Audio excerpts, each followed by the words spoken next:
And I welcome everyone to Forum, and I'm going to click and let this, just snuck in there, this person.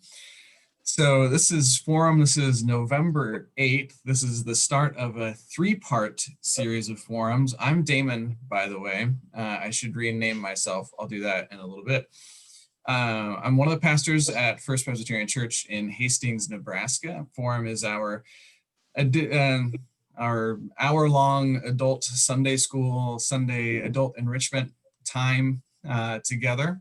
And Dan Deffenbaugh is going to lead a 3-part series on the Gospel of Matthew. Matthew, a primer, I think is what we've officially titled it. Dan can change that if he wants. So Dan is our scholar in residence at First Pres Hastings. And with all that said, Dan, I turn it over to you. Okay, thank you. I'm going to share my screen here. And hopefully you all can see that. Yes, even though it said Matthew a primer on the materials, I'm putting this in a larger series called Bible Biographies. You might remember several weeks ago we talked a little bit about Moses, and You do. I better make sure I'm on the right place here. Yeah, talked a little bit about Moses, and it's interesting that Matthew is really falls in line quite well with what we talked about when we looked at our previous class. Moses being the great prophet of the Hebrew Bible. And of course, that Sunday we were looking at Moses bringing the 10 Commandments down from Mount Sinai in Deuteronomy, finding the people there just engaged in all kinds of debauchery and idolatry. But it was important for Moses to establish a covenant. And this covenant with God established the covenant with the Israelites through Moses. This covenant was going to be the guidelines. The word Torah, by the way, means instruction. It doesn't mean law. We often think it means law, but it's instruction, guidelines as to how best to live according to God's will for the world. The 10 Commandments are just like the summary. If you look at Exodus and Deuteronomy especially, you will see how that summary gets elaborated in a number of guidelines that the Hebrew people, the Israelites, are to adhere to. Now, why is this so important for us? Well, today, when we look at Matthew, we're going to find that Matthew's understanding of Jesus is one that is not unlike that of Moses and Moses's understanding of the covenant. I mean, in a word, Matthew wants to portray Jesus as the new Moses. Now, this says a lot about the community to which Matthew is writing. And I'm going to spend some time, if I can find my phone here. I thought I had brought it with me just so I can see what time it is. So you're all going to have to help me out in terms of time. Darn it. Oh, well. I wanted to take some time to look at the Gospel of Matthew over the next 3 weeks.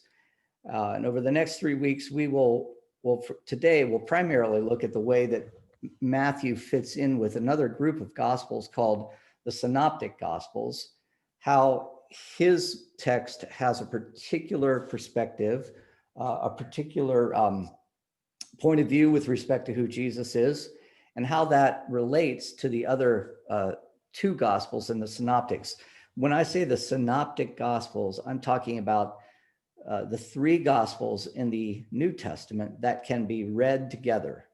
That's what the word synoptic means. S-Y-N, together, optic, to see. In Greek, these are the 3 texts that basically tell the same story, have the same narrative. They begin early in Jesus' ministry. They have texts that are word for word, right? As if they were copying from each other.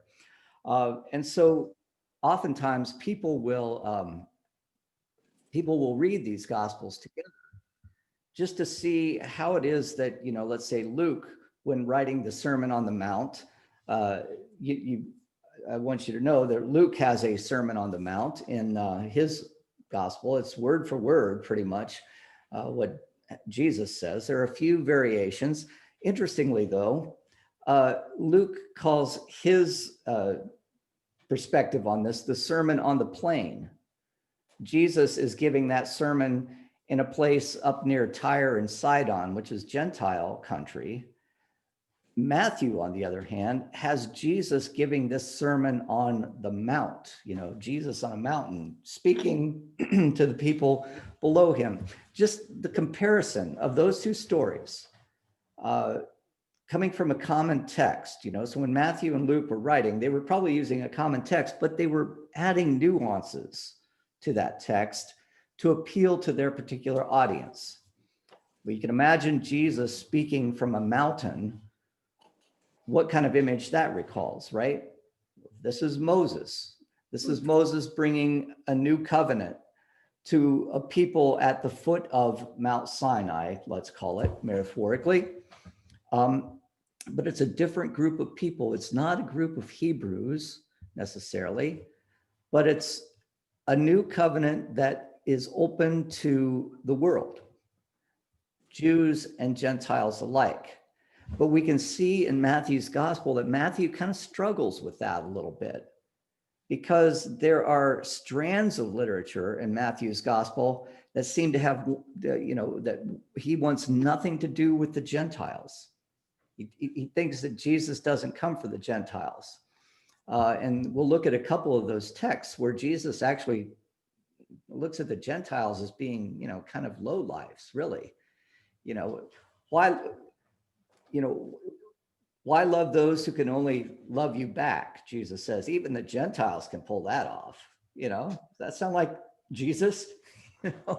So this is a strand of literature in Matthew's gospel that is obviously directed at a particular community. So today, I want to talk a little bit, as I have in the past, but I don't think we've recorded these things, but this will be a general introduction to historical criticism and what it is that scholars do when they read a gospel and they try to ask a number of questions that pertain to the gospel. Now, our common understanding is that, if you're reading a text of scripture, this is Rembrandt's view of Matthew here, writing down his gospel. And if you've got this beautiful cherub-like angel speaking into his ear, and he's basically just, writing down everything the angel has to say.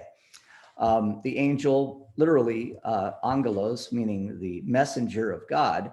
So Matthew is basically, according to this perspective, just a conduit for the words of God, right?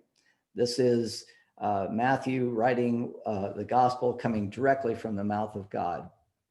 This serves a very literal interpretation of scripture quite well, because if God, being who God is completely without blemish and completely consistent and the God of truth, we can imagine no contradiction. We can imagine no conflict in the person of God. Well, that raises a lot of problems then when there are conflicts in the text of the Bible itself, whether internally in a gospel or when comparing that gospel to another gospel. So when textual critics, and when I use the word critic here, I don't mean somebody who's trying to point out everything that's wrong with the gospel, but people who are applying the rules of what's known as literary criticism, coming at the text with certain presuppositions about, when a text was written, what kind of clues can we find about the author's intention? They come at this text with a number of questions. For example, when we look at the Gospel of Matthew, when was this text written? Was it when Jesus was alive? Was somebody following Jesus around, writing down every word that he was saying? Well, even Rembrandt didn't believe that, because he's got Matthew writing his gospel with the angel speaking into his ear. So most likely it was afterwards. Matthew was writing the gospel afterwards. But how long afterwards? Well, if we read the text, we can find clues in the text as to when this may have occurred. And what we're looking at roughly is a time period of around 85 of the Common Era. Now, if you understand that Jesus was crucified somewhere between 29 and 32 of the Common Era, we don't have an exact date for that. In fact, we don't even have a Roman record of that. So we have a hard time knowing just when Jesus would have been crucified, but we think it was somewhere around 29 to 32 of the Common Era. If we understand that that's the time when Jesus lived, and now we know that Matthew is writing roughly 50 to 55 years later, then we have to say, okay, from a human perspective, a lot can transpire in that time. So what has transpired at that time, right up to the point of 85, at which time Matthew, or the author of Matthew, feels that it's important to write a text and to record something for posterity's sake. Then other questions need to be asked. Who was this written for? These Gospels, when Matthew was sitting down to write, he didn't say to himself, hey, I think I'm going to write a book of the Bible. This is just like a general universal text that everybody can read. And no, Matthew was writing to a particular audience. In our study of the book of Revelation, John of Patmos, is writing to 7 churches, and he's addressing issues that are happening in those 7 churches. So the same with Matthew. Matthew is going to be writing to a group of people who have particular questions about Jesus. And one of the big questions is Jesus a Messiah just for the Jews, or is Jesus a Messiah for everybody? By this time, when Matthew is writing, 85, Paul has already written his primary letters, to Romans and to 1st and 2nd Corinthians and to Galatians and to Philippians, Philemon, 1st Thessalonians. These texts were probably already circulating and have been circulating in the churches for maybe about 20 years. And Paul is making an extraordinary argument. Paul is saying that Jesus is the Messiah for the Jews, yes, but also for the Gentiles. Well, if you're a Jewish person following Jesus as the Messiah, that's a hard thing to get a grasp on. And so when we look at Matthew's gospel, we're going to see conflict going on. There are some texts that are going to emphasize that Jesus is a Messiah just for the Jews. And other texts are going to emphasize that Jesus is the Messiah for the world. When you think of that great commission that concludes Matthew, go into all of the world and preach the gospel in the name of the Father and the Son and the Holy Spirit. Well, that is definitely a universalizing tendency. But we're going to see in Matthew that there are texts that aren't quite so universal. And what this represents is that the author of this text is trying to work out some of these arguments and some of these problematic issues with a particular community. And, it doesn't always end up being entirely consistent. What he is consistent about, though, is that Jesus is about as Jewish as you can get. He is, in many ways, the new Moses. So why do we want to look at Moses and Matthew in conjunction with each other? Is because essentially they have the same goal in mind. They want to emphasize that a new covenant has been introduced into the world. And for Moses, this covenant is going to be one that is going to give people guidelines as to what it means to be truly human, to to get rid of all the dross and get to the gold of the image of God that lives deep within us. Follow the covenant commands, and you will be the human you were created to be. Well, after a bit of time, however, things kind of fall apart. There has to be a new covenant that's established, and it's going to be Matthew's task to say that new covenant is established by a new Moses, and his name is Jesus of Nazareth. So let me just stop there and see if there are any questions. And I might want to try to find my my phone because I won't know what time it is. Dopey me, I should have been prepared. Are there any questions about this so far?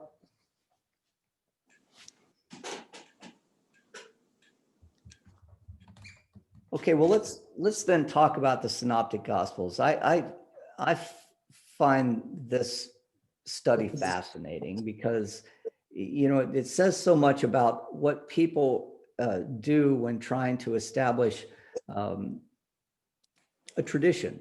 You know, you can imagine, I don't know if you've ever seen the movie The Life of Brian. Yes. There's a point in the life of Brian where Brian, who's this figure that is living a life simultaneously or concurrently with Jesus.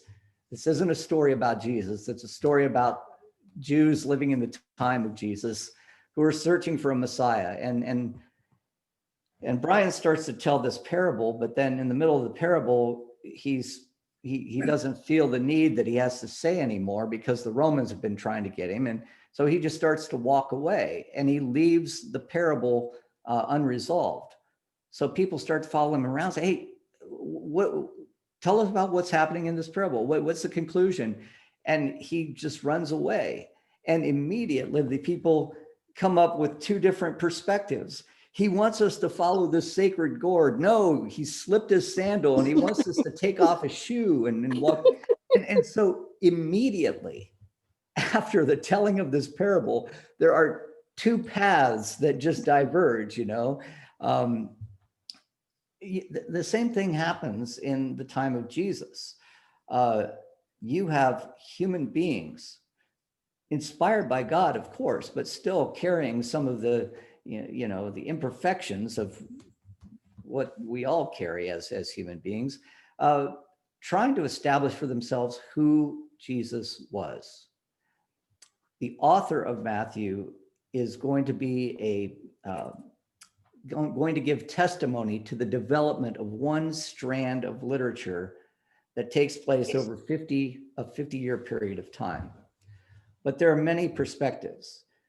Christianity was not a monolithic teaching tradition in the first 50, well, in the first 200 years, really.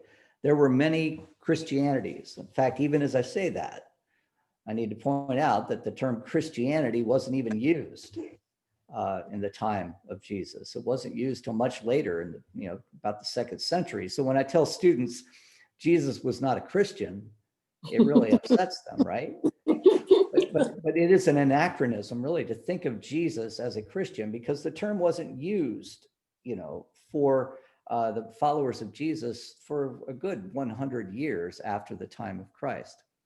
So one thing to keep in mind is that there are many gospels out there. The recent discoveries at Nag Hammadi and at Qumran, but mostly Nag Hammadi, have led us to realize, actually not at Qumran at all, but at Nag Hammadi in Egypt, have led us to realize that there are many gospels that were being written. At some point in the history of the church, a man by the name of Irenaeus, in around 175 of the Common Era, established for the church 4 gospels. And his criterion for doing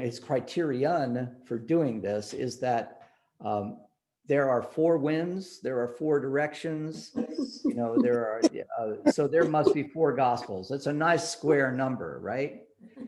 And so he chose the gospels that were most likely being read, most predominantly in the churches, and they ended up being Matthew, Mark, Luke, and John. And there's something ingenious about this choice because they represent a number of different perspectives on Jesus, but try to bring them together and to harmonize them. Okay, Matthew, Mark, Luke, and John. Was that the order in which they were written? Actually, no. Matthew was written after Mark. So the order in which they were written is Mark, Matthew, and Luke, and then John. Well, then why, and this is a question that comes to us in our historical mind, well, why don't you put the earliest gospel first? Why doesn't it become Mark first and then Matthew, Luke, and then John? It's because there is a logical chronology, what we might call a theological chronology, that necessitates that Matthew come first as a gospel. If we were looking at the New Testament, if we're looking at these gospels as a bridge from the Old Testament, and now a new covenant has begun, it's what a New Testament means, really. It's a new covenant that has been established. Then the best gospel for doing that is going to be Matthew. Why? Because you can't get through the first 2 or 3 chapters of Matthew without all of these references to Old Testament texts. Matthew is clearly placing Jesus in the context of what it means to be a Jew living under a new covenant. So it makes theological sense, not necessarily chronological sense, but theological sense that Matthew come first. Let's draw the connection, a very important connection between the church and its Jewish predecessors. So these are the 4 gospels that are established by Irenaeus, and 3 of them, 3 of them appear to have some really important similarities to them, so much so that they were probably written together. They seem to have been written almost, with the knowledge of each other. In today's perspective, we would say they copied each other, that they were creating a plagiarism problem, So Matthew had Mark in his hand when he was reading it. But what happened before then? When we talk about the synoptic gospels, Matthew, Mark, and Luke, let's remember that those are 3 gospels that can be read together. They have similar texts to them, and they appeared to have had knowledge of each other in some ways, or at least I should say Matthew and Luke had knowledge of Mark. John is its own entity. But what was happening in the first 50 years after Jesus? Well, remember, Jesus appears to have been an apocalyptic prophet. This was the assumption that Jesus would be returning soon. I tell you truly, there are some standing among you who will not pass away, this generation, before they see the coming of the Son of Man in glory. Well, that's what the early church was expecting. And so the way they transmitted their stories about Jesus was through oral transmission. They told stories about Jesus. They weren't writing things down for a number of reasons. First of all, they didn't feel like writing things down for posterity's sake was important because, hey, Jesus was coming back. Who wants to take time to write these things out? We need to get the word out. Second, because writing was something that many of them probably did not know how to do. We're talking about Jewish peasants here. So oral traditions would have been part of their the way they educated themselves about the Torah, for example. But then after that first generation or so began to pass away, people started to write a number of Jesus sayings down. Jesus said this, and Jesus said, "Blessed are the meek." And so just a list of sayings that have absolutely no narrative context or anything. And scholars have come to find this group of texts in the Gospels of Matthew and the Gospel of Luke, and they've called it just simply a saying source. Mark doesn't have it. But Matthew and Luke appear to have had a text in front of them that has a number of sayings in it. And what they do is they take Mark's text and then they sprinkle in these sayings and then they create their own text. Okay. So around 55, this Q source seems to have been, available. And then 70 is a monumental year in the history of the Jews. And that's the year that the temple is destroyed. And it appears that it was this event that seems to have precipitated the writing of a more narrative form of a gospel. And this was the Gospel of Mark that was written around 70 of the Common Era. And then about 15 years after that, Matthew and Luke as well write their Gospels.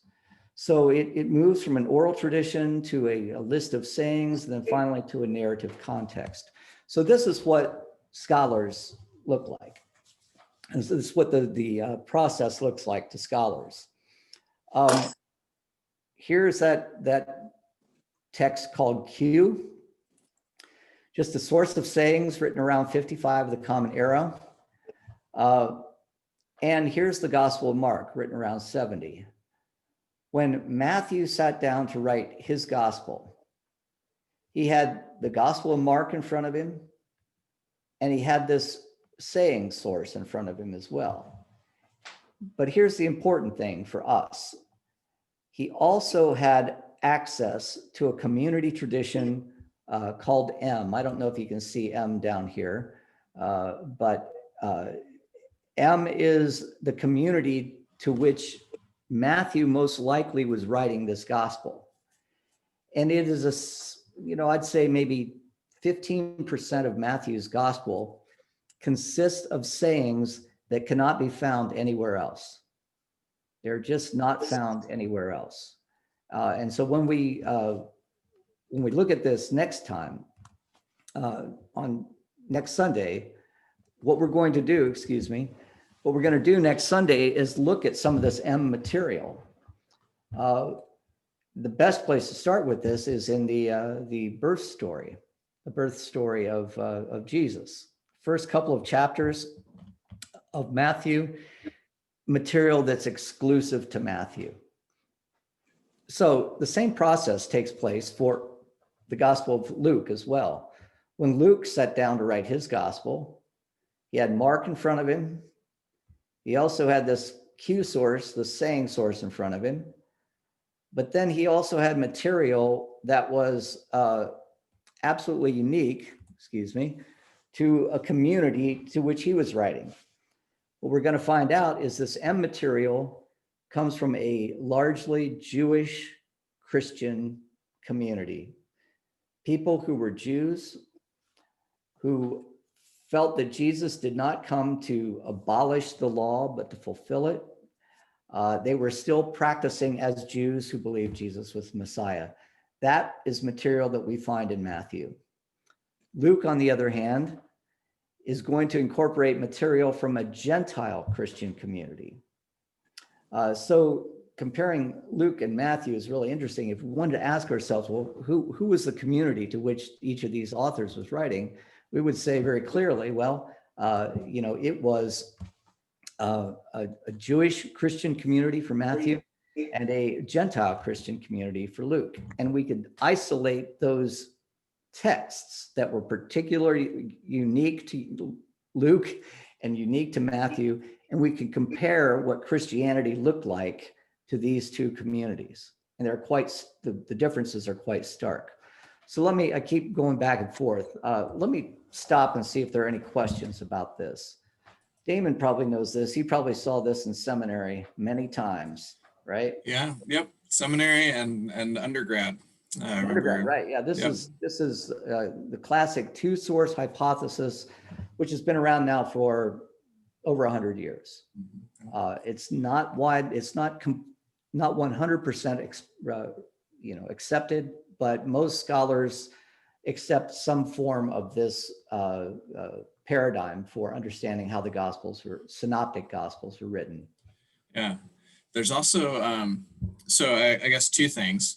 One, I wanted to let you know, Dan, that the time is now 9:47. Oh, okay, thank you.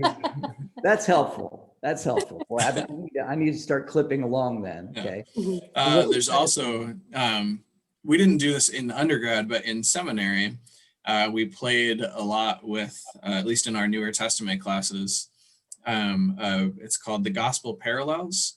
Right, And right. it's, which is a really kind of, I don't know if fun is the right word. I No, thought it was fun.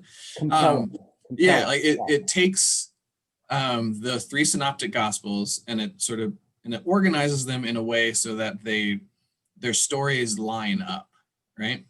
And so you can really quickly and easily, and then like we would go through, okay, in red, underline in red all the things that show up in all three, underline in black the things that are just Matthew, and different color for the things that are just Luke.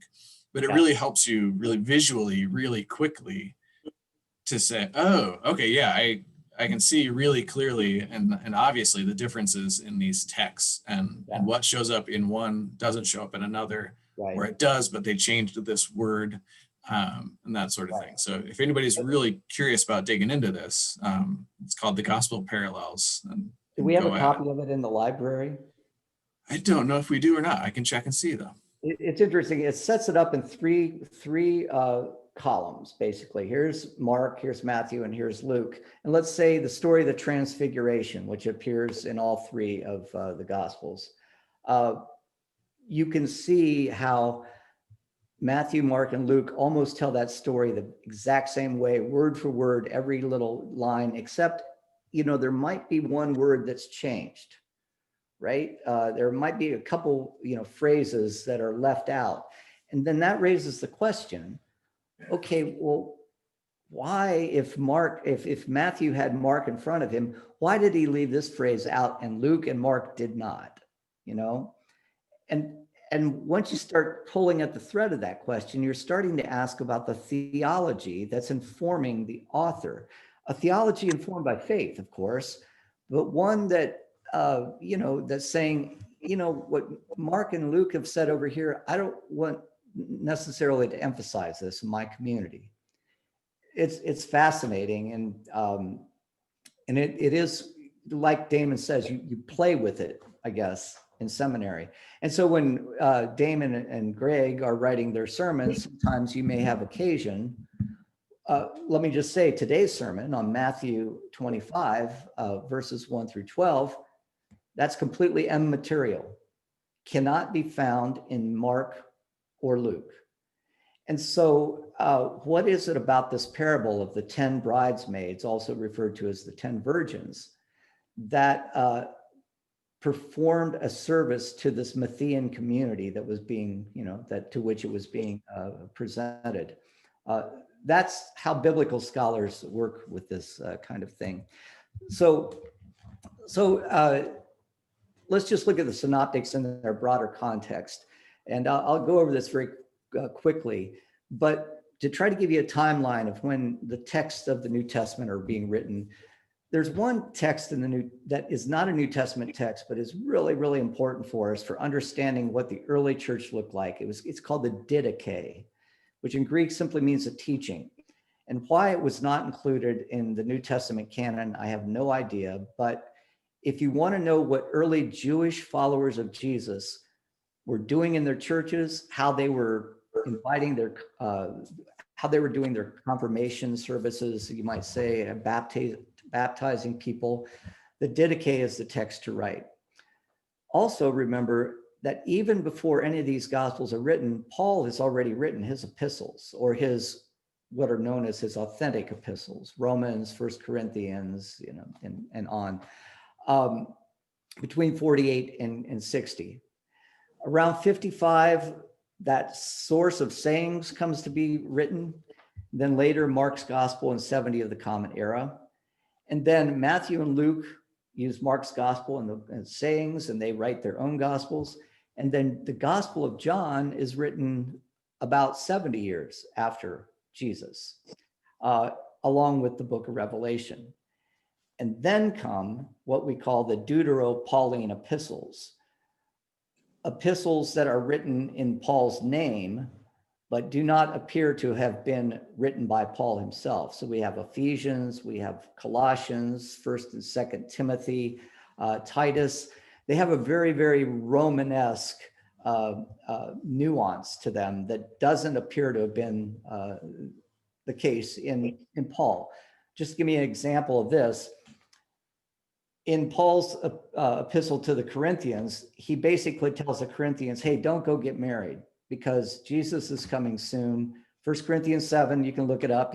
Damon, did you have this at your wedding? Did you have this text read at your wedding? Probably not, right? It was among the finalists. We chose to go in a different direction. Yeah. Basically, Paul says, hey, don't get married. I mean, why waste your time on, I'm being rather free with the text here, but Jesus is coming soon.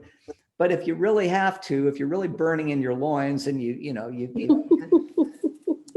can't appease yourself sexually, I don't want you going out having sex with temple prostitutes. So yes, marry somebody so you can serve each other's sexual needs. But really, our focus should be on the gospel. So Paul basically says in his primary epistles, don't get married unless you have to. It's this kind of a stopgap. But when you get down to the Deutero-Pauline epistles, now you have the focus on the nuclear family and how important it is for the man, to be the husband of a wife, and wives have to be submissive to their husbands, and all those things that women just love to hear so much. So there's a lot of development going on. Well, where does Matthew fit into this development? I also wanted to point out that we don't have any of these texts. The earliest extant full gospel text that we have comes from a Bible that was found at the foot of in a monastery, St. Catherine's Monastery at the foot of Mount Sinai. And it's been indispensable in biblical research for the last several hundred years. And that's called Codex Sinaiticus. This is a copy of the text itself, but you can see the Greek, it's Old Testament and New Testament, written in 4 columns. And this is as close as we can come to a full gospel text that is written close to the time of Jesus. Before that, we just have, little fragments like this here. So a lot can happen, especially when the church becomes, a primary imperial, I guess an arm of the imperial government, and then theology starts to become law and law becomes theology. We've probably lost a lot of the early understandings of who Jesus was, based upon some of these early gospel texts. So what are some of the unique features of Matthew? Well, first of all, and I won't go over this is an old theory, but when you read Matthew's gospel, it's set up in 5 different discourses of Jesus. The first of these is one we're all familiar with, called the Sermon on the Mount. And Jesus gives the Sermon on the Mount, and then what follows is a number of discourses, parables, that try to explain, some of the ethical aspects of the Sermon on the Mount. And there are 5 of these throughout the Gospel of Matthew. This is a theory that has been somewhat challenged because the 5 discourses do not include the birth stories, nor do they include the passion narrative of Jesus dying on the cross. But what gives this theory credence is that the Q material also has no reference to the passion narrative. So the early sayings of Jesus, now try to wrap your head around this. The early sayings of Jesus, written around 55 of the Common Era, make no mention of Jesus dying on the cross or his resurrection, for that matter. That comes later. That comes maybe 30 years later. Interestingly, the Gospel of Mark has a very, very short reference to, in fact, it doesn't have a resurrection reference. It just has women finding the tomb empty and the end. That's how Mark ends. It's not until you get to Matthew and Luke that you have a story of Jesus being resurrected and appearing to the apostles.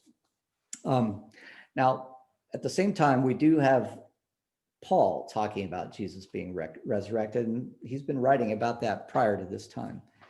But when we look at what's unique to Matthew, and this is what I want to focus on in the next couple of weeks, we're going to look at the theology and ethics of that M community. Now, going back here to our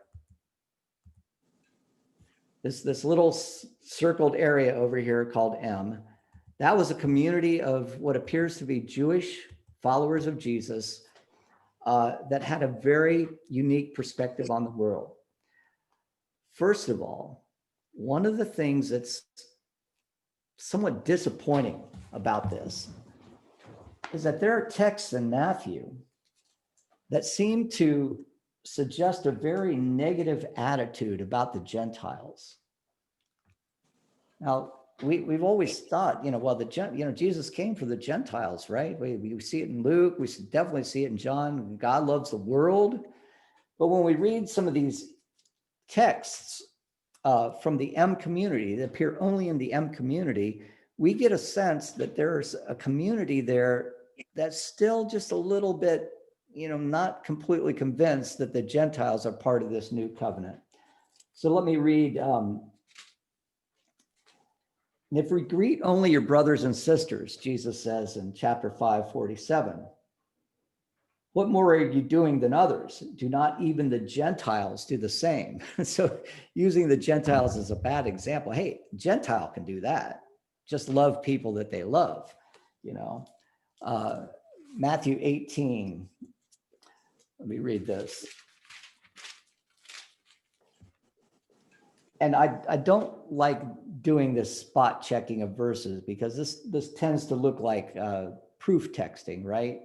But I guess I just have to ask you to trust what I'm saying, that the verses that I'm reading are exclusive to this gospel and to this community itself. So 18:17, if the member refuses to listen to them, tell it to the church. And if the offender refuses to listen to the church, let such a one to you as let such a one be to you as a Gentile or a tax collector.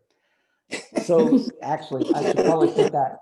I should put that in its context. I'll read the whole pericope. If another member of the church, and by the way, this word church is also part of the M community.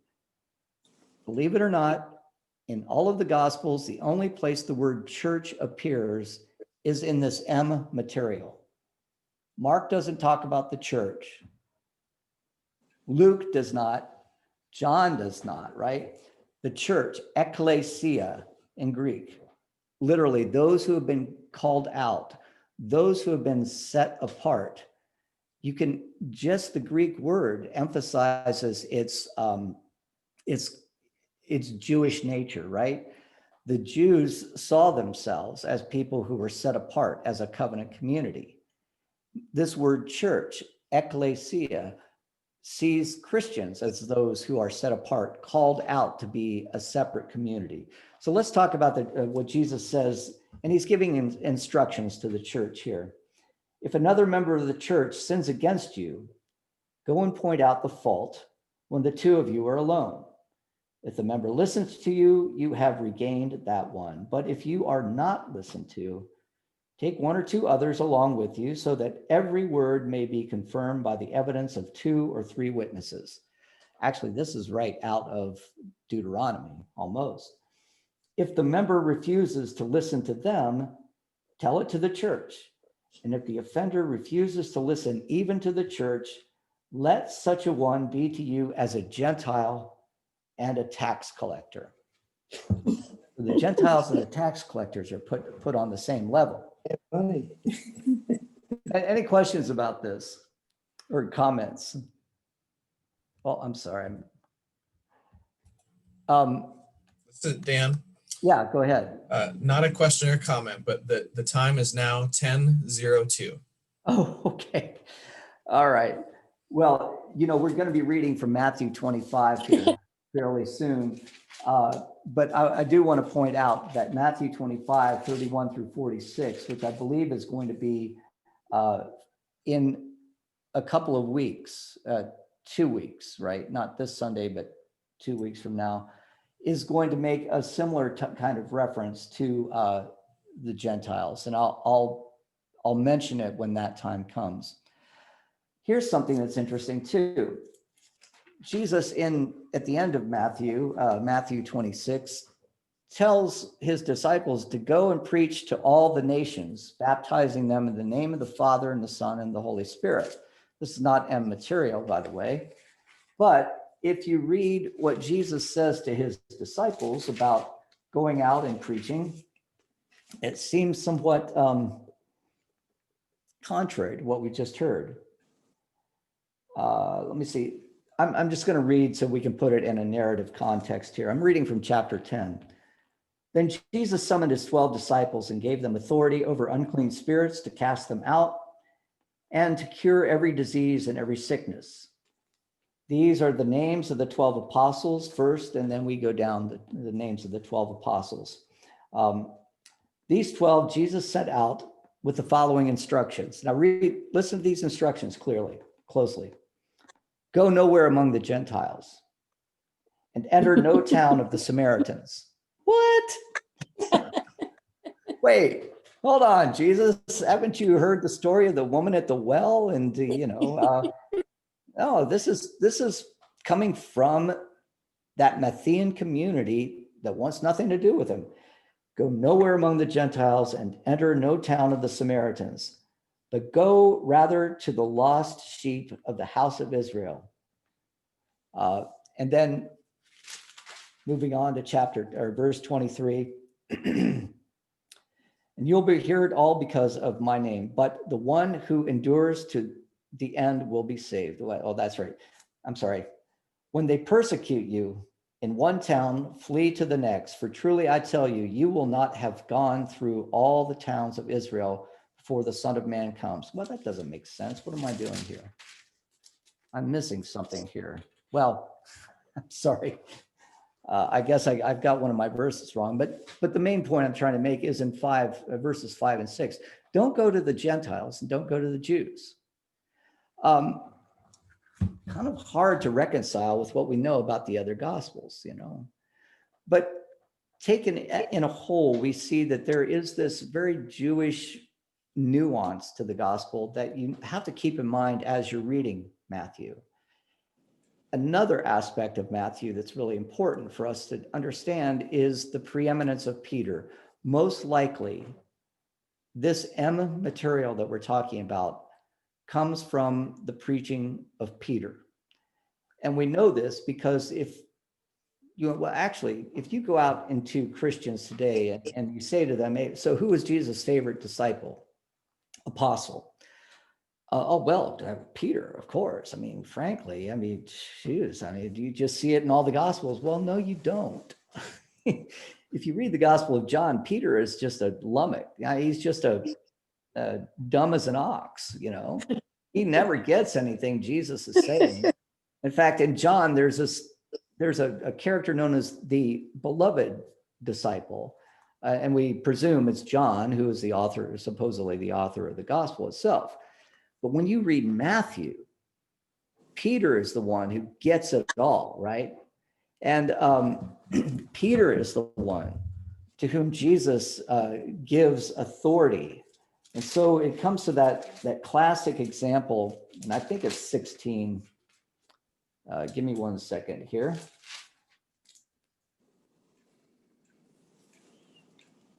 And so these two places found only in Matthew where Peter is kind of exalted by Jesus. Peter said to him, Lord, if it is you, command me to come to you on the water. So Jesus is walking across the water, and Peter is out there showing himself to be this man of great faith, right? I'll come out there with you. And he said, come. So Peter got out of the boat, started walking on the water, and came towards Jesus. But when he noticed the strong wind, he became frightened, and beginning to sink, he cried out, Lord, save me. Jesus immediately reached out his hand and caught him, saying to him, you of little faith, why did you doubt? When they got into the boat, the wind ceased, And those in the boat worshiped him, saying, "Truly, you are the Son of God."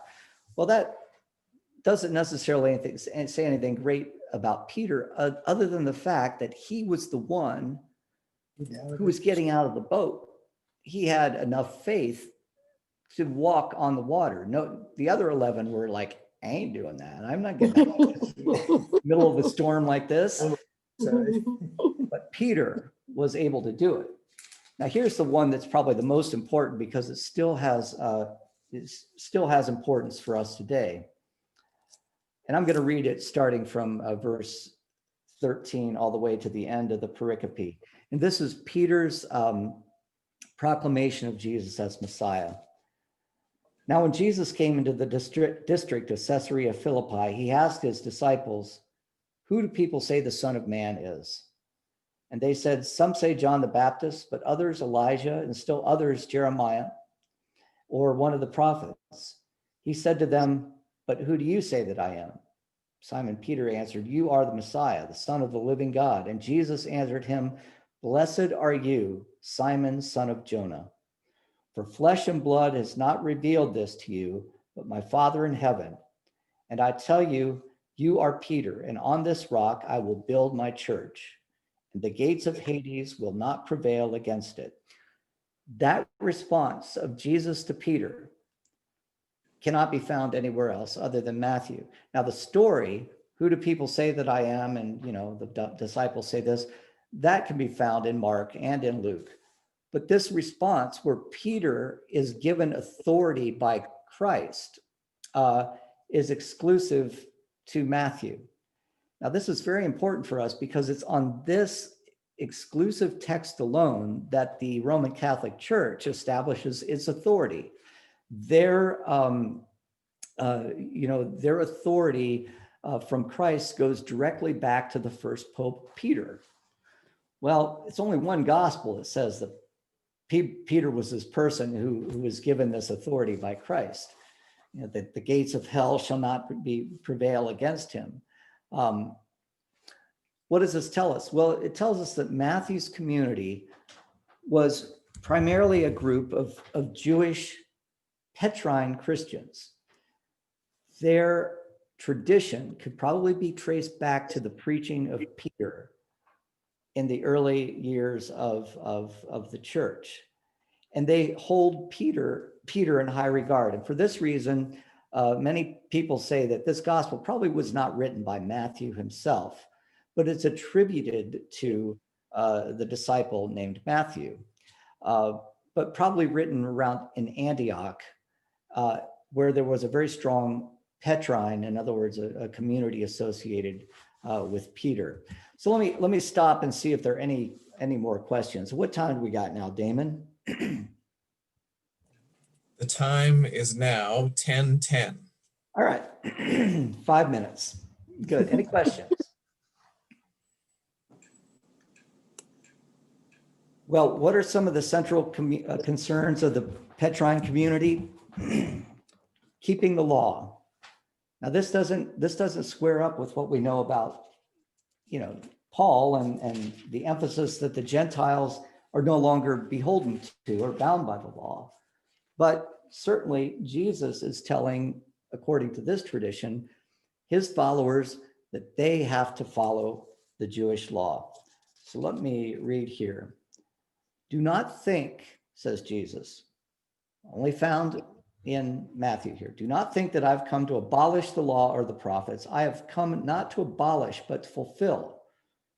For truly I tell you, until heaven and earth pass away, not one letter, not one stroke of a letter will pass from the law until all is accomplished. Therefore, whoever breaks one of the least of these commandments and teaches others to do the same will be called least in the kingdom of heaven. But whoever does them and teaches them will be called great in the kingdom of heaven. For I tell you, unless your righteousness exceeds that of the scribes and the Pharisees, you will never enter the kingdom of heaven." Interesting. Your righteousness exceeds that of the scribes or Pharisees. The law is not something to be set aside. This was a big problem in the church. All right, if Jesus comes to bring a new covenant, does that mean the law has been abolished or set aside?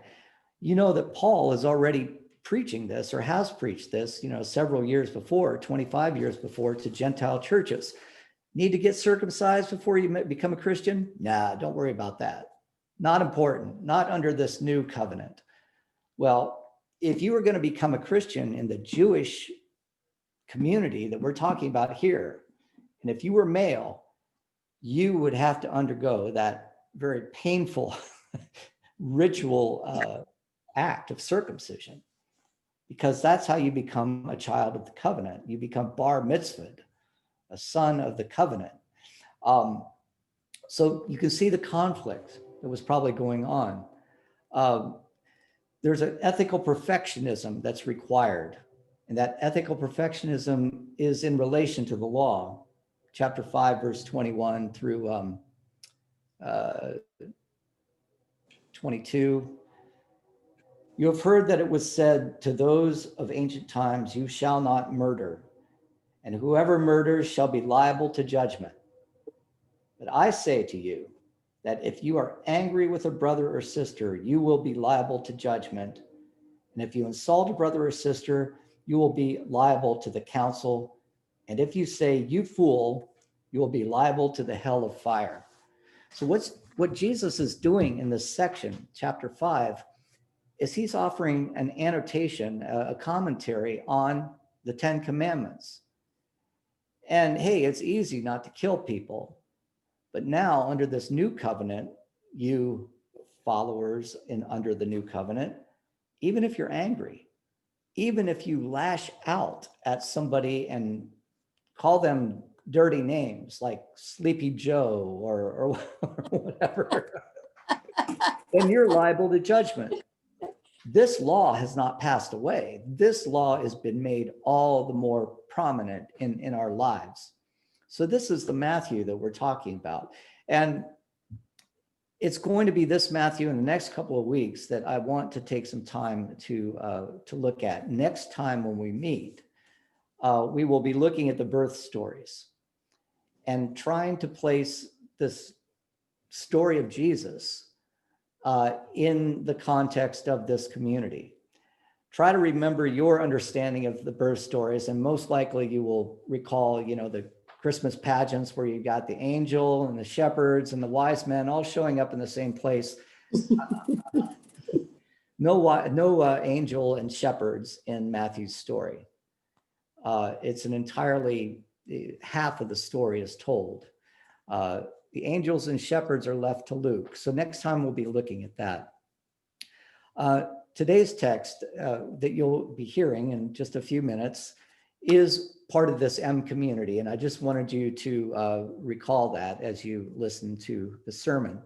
The story of the 10 bridesmaids, also known as the 10 virgins, 5 of whom are, keep their lamps trimmed and burning, and they even bring extra oil. In other words, they're prepared for the coming of the bridegroom. And 5 just kind of, we'll sleep a while. This was evidence of the fact that the M community was still awaiting the return of Christ, the return of the Messiah. So kind of a quick ending there, but does anybody have a question before we take off? I do, but I don't know where I'm. I do, Dan. Yeah. The word church, as it comes through in that translation, what would that be in Greek? In Greek, it's ek, meaning out, where we get our word exit from, ek, and klesia from the verb kaleo, to call.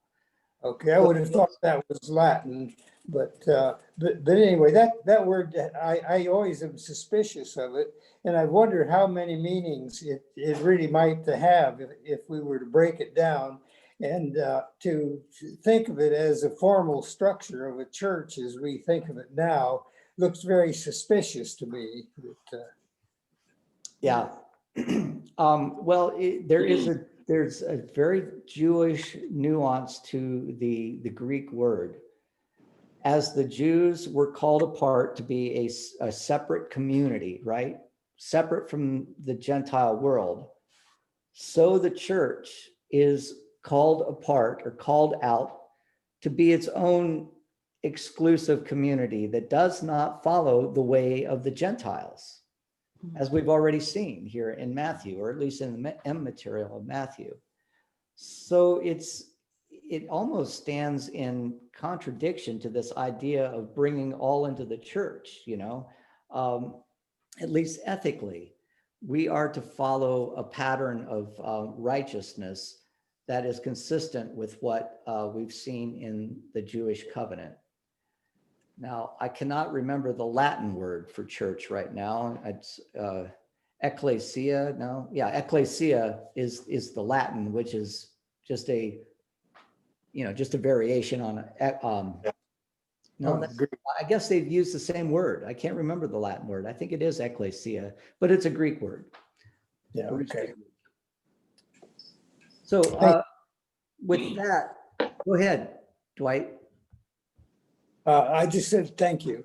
Oh, okay. Thank you. Well, with that, I think our time is upon us, and I will end our session here. Thank you all for showing up. Major, Colonel Major, Kathy, I can't remember what you are, Colonel maybe. Yeah, it was a colonel. You're Retired, a colonel. yeah. Colonel retired. Colonel It's retired. nice to have a colonel with us. Yeah. Thank you, Dan. Thank you so much for showing up. Thanks. Well, in one of these days, I want to know more about Irenaeus, but obviously not the topic of today. But Oh, Irenaeus. yeah, I'm kind of curious, so I'll figure that one out. You mean the fact that he chose the four gospels? Yeah, yeah. Aspect, right? Yeah, yeah. What gall that guy can come in. I'm used to the ones, right? Yeah, how did he end up with the job? It's kind of a curious historical fact. I just want to learn. And it's complex, and it has a lot to do with the martyrdom that was happening about that time too. So we must be on our way so that Damon can go out and prepare. And so I will, I guess I will be the one to stop this whole little group of scholars. And I will see you all next Sunday. Okay. See you next Sunday. Thanks. Thank you. You know, something I'm going to ask him about is